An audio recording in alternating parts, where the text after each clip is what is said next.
Keir Starmer's leadership of the Labour Party has descended into a political fiasco of unparalleled proportions.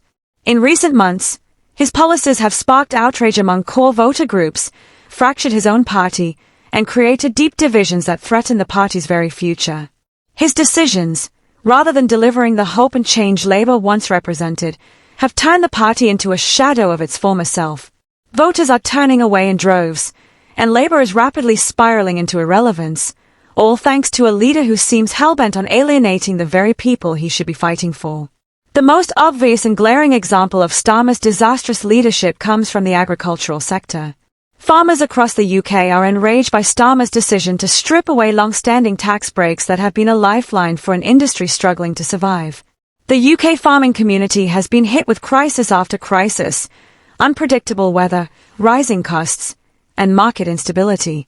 Yet, Starmer has chosen this exact moment to slash vital support for farmers. The ramifications are nothing short of catastrophic.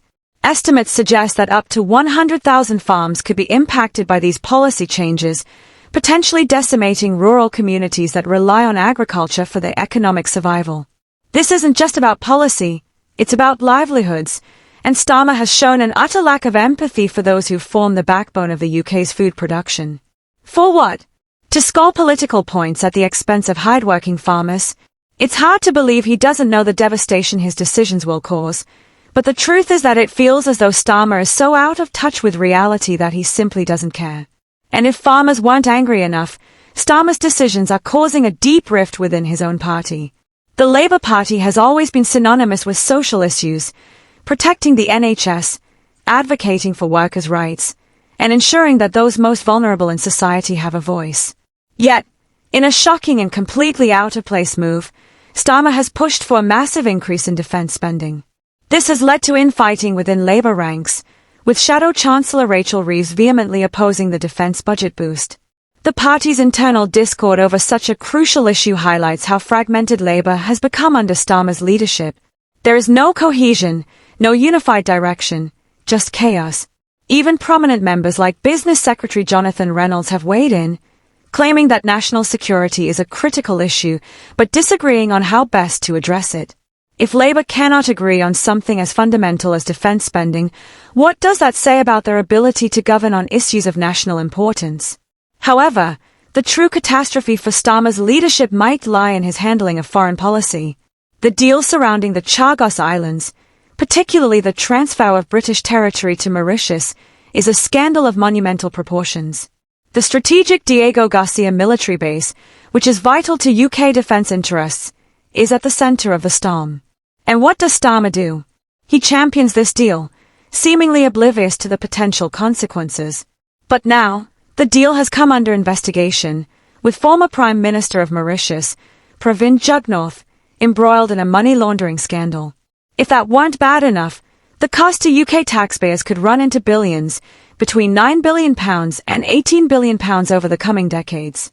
How could Starmer possibly defend such a reckless and costly decision, especially now that questions of corruption are hanging over the deal like a dark cloud?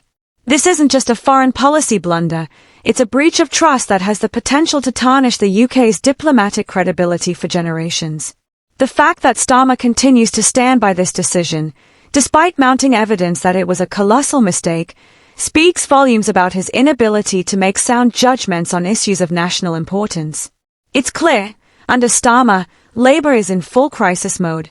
His policies have alienated key constituencies, fractured his own party, and left voters wondering if the party they once supported even exists anymore. The farmers who once believed in Labour's promise of social and economic justice are now actively protesting against him.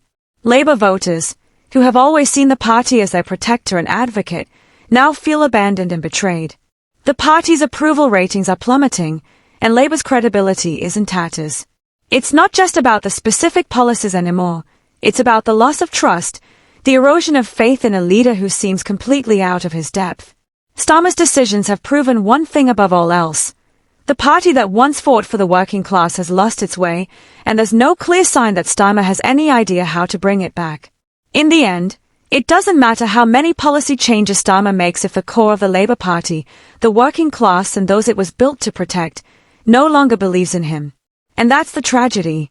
Starmer may be a skilled operator in the corridors of power, but his handling of the issues that matter most to ordinary voters has been nothing short of disastrous.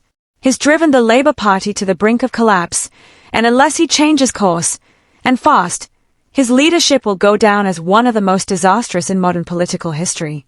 Labour's future is uncertain, and under Starmer, it looks increasingly bleak.